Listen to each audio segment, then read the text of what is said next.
안녕하세요. 아, 국어교사 손유나입니다. 잘 지내고 계시죠? 2학기 때는 좀 더 자주 얼굴 보고 수업할 수 있을까 기대했는데, 음, 오히려 아직까지 계약하고 얼굴 한번 못 보고 이렇게 먼저 온라인으로 또 인사를 드리게 됐습니다. 많이 아쉽습니다. 이런 비접촉 수업이 물론 장단점이 있긴 하지만 선생님 같은 경우에는 교실에서 여러분 직접 보고 막 수업하면서 할 때보다는 에너지가 덜 생기는 그런 경향도 있는 것이 사실입니다. 그럼에도 불구하고 열심히 힘내서 오늘 수업 해보도록 하겠습니다. 우리가 이렇게 서로 직접 눈으로 보진 못하지만 여러분이 어떤 에너지를 가지고 어떻게 수업을 들어주느냐는 통한다고 합니다. 여러분이 좀 힘든 상황 속에서도 열심히 힘내서 수업을 들어주신다면 제가 또 더 힘이 나서 다음 수업도 더 신나게 준비할 수 있을 것 같습니다. 오늘부터는 2단원 효과적인 의사소통에 대해서 공부합니다. 이 단원은 그 기말고사 집필평가에 온전히 다 들어가는 단원이기 때문에 좀 더 집중해서, 물론 다른 수업도 마찬가지겠지만 좀 더 집중해서 필기를 잘 해주시고 필기한 내용을 인증샷으로 찍어서 바로 그날 보내주시면 감사하겠습니다. 그 제목이 효과적인 의사소통 이렇게 나와 있는데 앞서서 선생님이 설명드린 것처럼 물론 지필평가 범위이기 때문이기도 중요하겠지만 더 넓게는 이 단원도 어떤 면에서는 매우 중요하다고 볼 수 있습니다. 여러분이 의사소통이 중요하다는 얘기는 많이 들어보셨죠? 자, 그러면 의사소통, 우리의 삶에서 의사소통, 특히 효과적으로 의사소통할 수 있는 역량은 왜 중요할까요? 우리는 사회적인, 그러니까 혼자 살아갈 수 없는 사회적 존재다라는 말은 다 들어보셨죠? 사회적 존재라는 거는 내가 아닌 다른 타인과 관계를 맺으면서 살아가야 된다는 걸 의미하고, 내가 아닌 타인과 관계 맺을 수 있는, 잘 좋은 관계를 맺을 수 있는 도구는 바로 의사소통 역량입니다.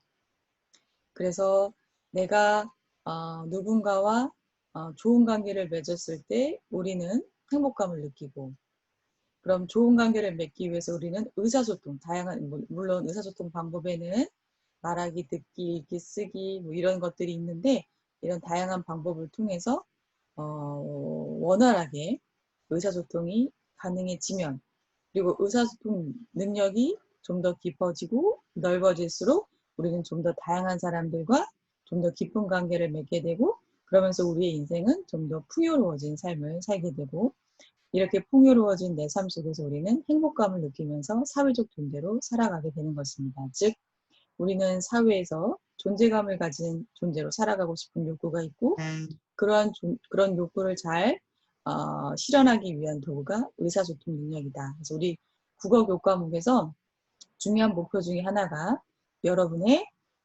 의사소통 능력을 잘 함양시켜 주는 것. 그래서 말하기, 듣기, 읽기, 쓰기, 그다음에 문법적 지식, 문학적 역량을 균형 있게 알려드리고 함양시키고 성장시켜 나가서 여러분의 일상적인 삶, 사회적인 삶에서 풍요롭고 행복한 사람으로, 인간으로 성장해 가는 것을 목표로 그렇게 공부하고 있습니다.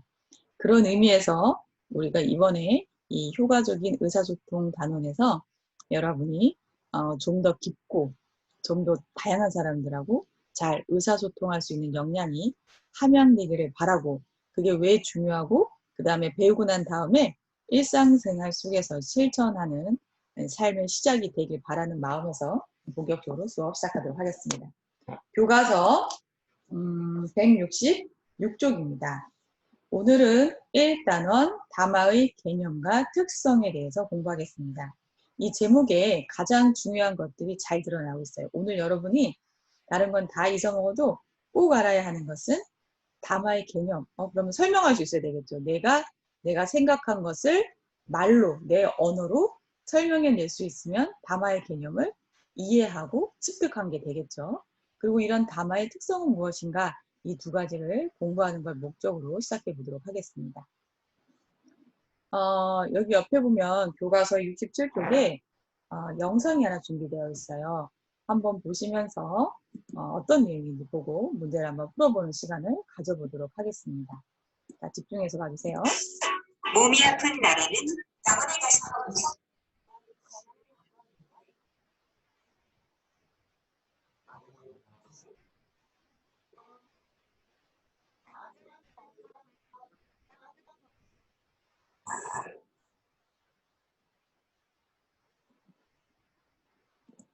자, 이해가 되셨나요? 자, 의사 선생님이 나라의 말을 듣고 헐 하면서 당황해 하고 있죠? 그 까닭은 무엇일까요? 여러분은 다 이해하시죠? 자, 지금 선생님은 어디가 불편해서, 즉 병원에 찾아왔으니까 당연히 어디가 아프세요? 라고 물어본 건데, 그는 그 나라는 선생님이 이야기하는 걸 굳이 그대로 그냥 그 겉으로 드러나는 겉뜻만 이해하고 의자가 너무 딱딱해요 라고 하면서 이야기하고 있죠. 그래서 선생님이 나라의 말을 듣고 당황한 까닭은 나라가 지금 말하고 있는 장소가 또 병원이라는 것, 그리고 지금 이 상황이 진료 중에 오가는 대화라는 것을 고려하지 못했기 때문에 당황해하고 있다. 그래서 이렇게 대화를 하게 되면 개인적으로는 주변의 사람들이 떠나가겠죠. 그리고 또 이제 사회생활을 어렵게 하게 되겠죠. 그래서 우리가 이런 것을 예방하기 위해서 학교에 나와서 좀 더 다양한 사람들하고 대화도 하고 교실에서 이런 것도 배우고 선생님과의 관계도 만들어가고 이렇게 공부하는 과정을 거치는 겁니다. 다음, 그러면 우리도 사실은 지금까지 살아오면서 나라처럼 상대방이 하는 말의 뜻을 오해해서 문제가 발생했거나 갈등을 겪었거나 하는 경험이 많으셨을 거예요. 선생님도 많았어요. 자, 그럼 그런 경험을 한번 써보자 했어요. 67쪽에 2번, 나라처럼 상대방이 하는 말의 뜻을 오해한 경험을 말해보자. 여기에다가 한번 적어보겠습니다. 각자 간단하게 적어보고 이것도 꼭 인증샷을 찍어서 보내주시면 되겠습니다. 자, 그러면 여러분이 쓰시는 동안에 선생님이 모범답이라고 해야 되나? 아니면 일상생활에서 많이 발생하는 상황이라고 하면 될 것 같아요. 네, 몇 가지 상황 보여드릴게요. 친구와 놀다가 집에 늦게 들어온 나에게 어머니가 지금 몇 시니? 라고 물으며 타박을 하셨는데 9시 20분이에요 라고 대답했다가 꾸중을 들은 경험이 있다. 그 엄마는 타박하고 뭐라고 하시는 거고 야단치는 건데 사실은 이 친구는 그냥 엄마가 물어보는 그 겉뜻만 듣고서는 9시 20분이에요 라고 대답하면 사실은 이렇게 되면 더요. 상대방은 열을 받거나 나를 무시하나? 이렇게 느낄 수도 있어요. 그래서 이런 거는 관계를 좋게 하는 좋은 대화는 아니다. 우리가 대화를 하는 목적은 관계가 좋아지려고 하는 것이니까 그 목적에 비추어서 좋지 않다라는 걸 우리가 알고 앞으로 우리가 일상생활에서 우리가 많이 대화하는 상대가 엄마, 아빠, 학교에서 선생님, 친구들이잖아요. 그런 사람들하고 항상 좋은 관계를 맺기 위해서는 어떻게 물어보고 어떻게 대답해야겠구나를 생각하면서 하는 그런 마인드를 갖추는 게 더 중요할 것 같습니다. 선생님이 또 다른 많이 하는 거 하나 더 준비해 봤어요. 시간을 몰라서 시계 있어? 라고 질문한 친구에게 새로 산 시계 자랑을 이루는 그렇죠. 얘는 이제 시계가 있어? 라고 물어보면 몇 시야? 라고 물어본 건데 오, 나 시계 있어? 라고 하면서 자랑을 한다고 하면 마찬가지로 친구는 기분이 안 좋을 때는 이 친구가 뭐 나한테 좀 자랑하나? 막 이러면서 기분이 언짢아질 수도 있고 이런 게 계속 반복된다면 소통이 안 되고 공감이 안 되니까 서로의 관계가 점점 멀어질 수 있다. 그래서 우리가 이런 상황과 질문의 의도를 잘 파악해서 의사소통하려고 하는 마인드와 필요성을 절실하게 깨닫는 것이 중요할 것 같습니다. 자, 그럼 이제 본격적으로 페이지 68쪽 펼쳐보겠습니다. 우리는 일상생활에서 끊임없이 의사소통을 합니다. 식탁에서 가족과 대화를 나누거나 수업 시간에 선생님과 질문과 대답을 주고받지요. 교실에서 학급 회의를 진행하고 학교길에 친구들과 대화하기도 합니다. 그런가 하면 누군가에게 마음을 전하려고 글을 쓰거나 책을 읽기도 하죠. 그렇죠? 말하고 듣는 것뿐만 아니라 글을 쓰고 책을 읽는 것도 다 의사소통 과정이다. 의사소통은 본질적으로는 나를 잘 표현하고 상대방을 잘 이해해서 좋은 관계, 좀 더 깊은 관계를 맺어가기 위한 도구이다. 생활 속 다양한 의사소통 상황을 살펴보고 담화를 구성하는 요소는 무엇인지 알아보아요. 가장 중요한 것, 담화의 개념하고 담화를 구성할 요소, 이 두 가지는 오늘은 꼭 여러분이 획득해야 할 목표입니다. 이렇게 담화 상황들이 그림으로 표현되어 있고요. 다음 보겠습니다. 네, 본격적으로 담화의 개념을 설명하고 있습니다. 교과서 69쪽입니다. 우리는 말을 하거나 글을 쓸 때 먼저 말이나 글의 내용을 머릿속에 떠올린다. 이러한 머릿속의 생각이 구체적인 의사소통 상황에서 문장 단위로 나타나는 것을 뭐라고 한다? 발화라고 한다. 여기 지금 발화의 개념이 나왔어요. 발화는 생각, 머릿속에만 있으면 발화예요? 아니에요? 아니에요. 생각이 어떤 방식이든 나와야 돼요. 말로 나올 수도 있고 글로 나올 수도 있겠죠. 이렇게 나와야 되는데 나오기만 한다고 발화가 아니라 무슨 단위? 문장 단위로 나타나야 된다. 이런 전제가 있습니다. 그리고 이러한 발화가 모여서 이루어진 것이 오늘 꼭 배워야 하는 담화죠. 담화. 발화가 모여서 이루어지는 것이 담화이다. 그래서 안녕? 그래, 너도 안녕?처럼 짧은 대화에서도 각각의 문장은 발화가 되고 이것이 모여서 담화를 이룬다라고 설명하고 있습니다. 밑으로 한번 내려가 보겠습니다. 그렇다면 이런 담화의 구성 요소는 무엇이 있을까? 한번 살펴보도록 하겠습니다. 일단 이거 지우겠습니다. 하나의 완전한 담화가 되려면 말하는 이와 글 쓰는 이, 말하는 이는 글 쓰는 이, 아이고, 우리 한번 다시. 말하는 이와 듣는 이, 전하는 내용이 있어야 한다. 그리고 말과 글로 표현하고 이해할 때 영향을 미치는 여러 가지 배경이나 환경, 즉 맥락이 있어야 한다. 중요한 말 여기서 지금 다 나왔어요. 담화의 구성 요소가 지금 4가지가 나왔어요. 어떤 게 있을까요? 그렇죠. 여기 말하는 이 이렇게 해놓고 여기다가 밑줄 치고 동그라미 1번 이렇게 적어보겠어요. 교과서에 여러분은 필기하시면 됩니다. 듣는 이 밑줄 치고 동그라미 2번 전하는 내용 밑줄 치고 동그라미 3번 그리고 말과 글로 표현하고 이해할 때 영향을 미치는 여러 가지 배경이나 환경, 즉 이걸 뭐라고 한다? 맥락. 오늘 배우는 4가지 중에서 좀 가장 어려운 개념은 맥락입니다. 이것만 잘 이해하시면 오늘 배우는 것들은 대부분 잘 이해할 수 있을 거예요. 좀 더 구체적으로 살펴보겠습니다.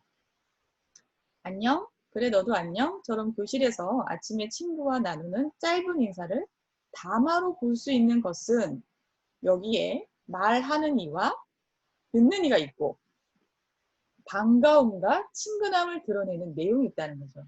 그냥 봤을 때 안녕? 안녕? 뭔가 내용이 없을 것 같은데 근데 사실은 반가워. 만나서 반가워. 그래 나도 반가워. 우리 친하게 지내자 라고 하는 내용이 들어있다는 것이죠. 그렇기 때문에 담화 구성 요소가 있다는 거고 또 가장 중요한 것 중에 하나인 교실에서 아침 인사를 하는 상황, 즉 맥락이 있기 때문에 짧은 문장 2개이지만 발화이지만 우리는 담화로 볼 수 있다라고 설명을 하고 있습니다. 좀 이해가 되시나요? 네, 그러면 넘어가 보도록 하겠습니다. 여기 최종적으로 하나의 표로 잘 나와 있습니다. 담화는 4가지 구성 요소가 있다. 첫 번째, 말하는 이 또는 글 쓰는 이, 듣는 이 또는 읽는 이, 그리고 내용, 주고받는 내용이 있어야겠죠? 그리고 그것이 주고받아지는 상황, 맥락이 가장 4가지가 담화의 구성 요소다. 반드시 이해하시고 이거는 외워주시면 되겠습니다. 넘어가 보겠습니다. 일단 우리가 이거를 지우개로 깨끗이 지우고 나서 넘어가도록 하겠습니다. 지워버리고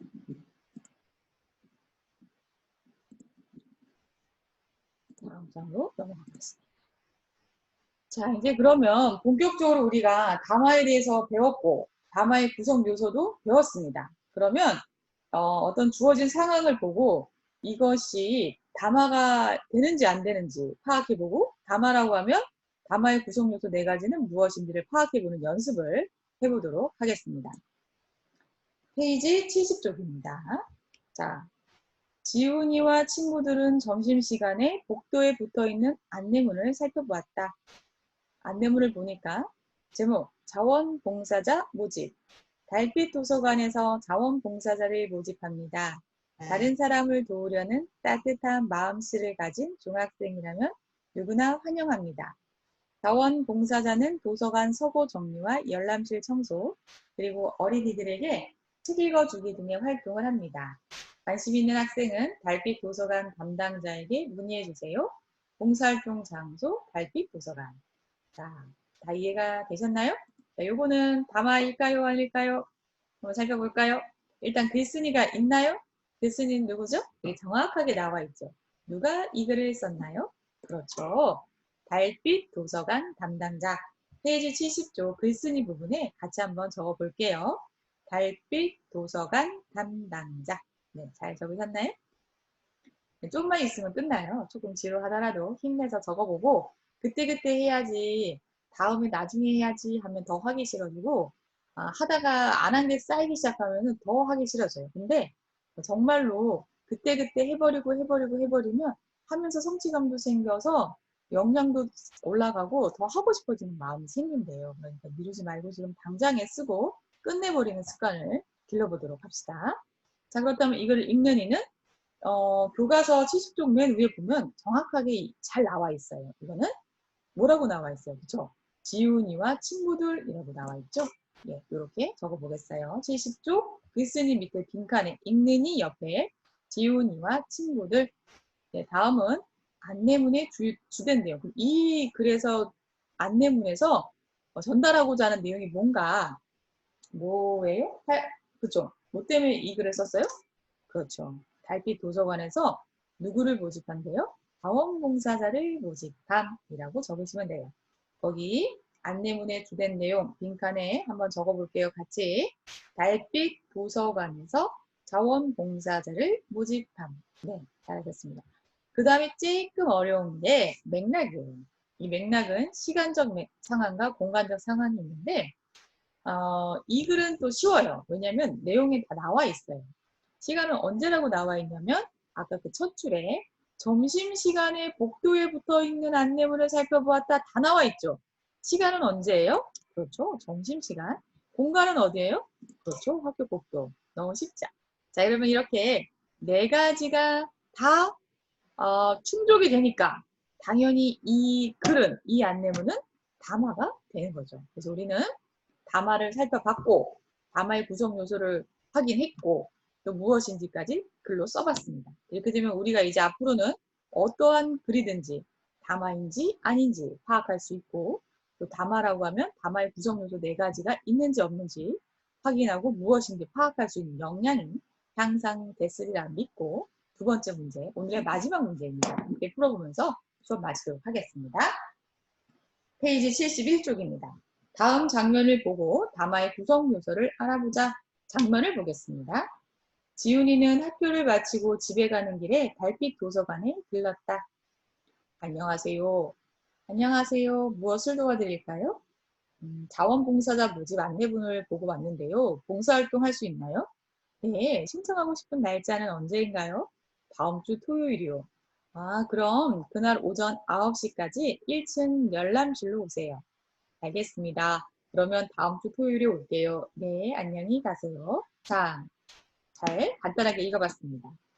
쉽죠? 자, 일단 여기서 말하는 이, 듣는 이는 누구일까요? 자, 정답을 한번 먼저 확인해 볼게요. 지훈이와 달빛 도서관 담당자. 앞에는 글쓴이하고 읽는 이가 정확하게 정해져 있었어요. 왜냐하면 글이기 때문에. 근데 이거는 말로 나누는 대화 상황이다 보니까 한 사람만 말하는 게 아니라 지훈이가 물어보고 도서관 담당자가 대답하고 다시 지훈이가 대답하고 다시 말하고 뭐 이런 식으로 왔다 갔다 여러 번 대화가 오갔기 때문에 통쳐서 말하는 이와 듣는 이를 지훈이와 달빛 도서관 담당자라고 정리할 수 있는 겁니다. 이해되셨죠? 자, 그러면 이 담화의 주된 내용은 뭘까요?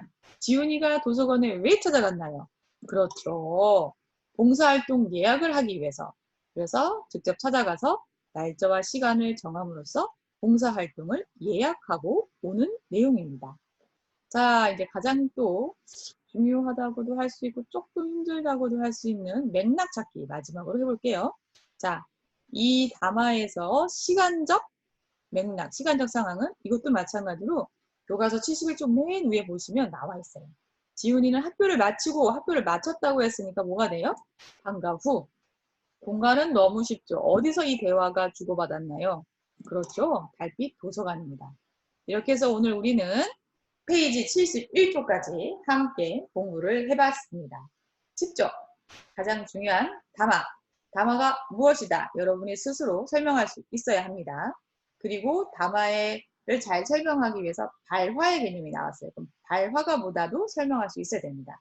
그리고 나서 이 발화가 담화가 될 수 있는 구성 요소 4가지를 배웠습니다. 그 4가지도 무엇인지 설명할 수 있어야 합니다.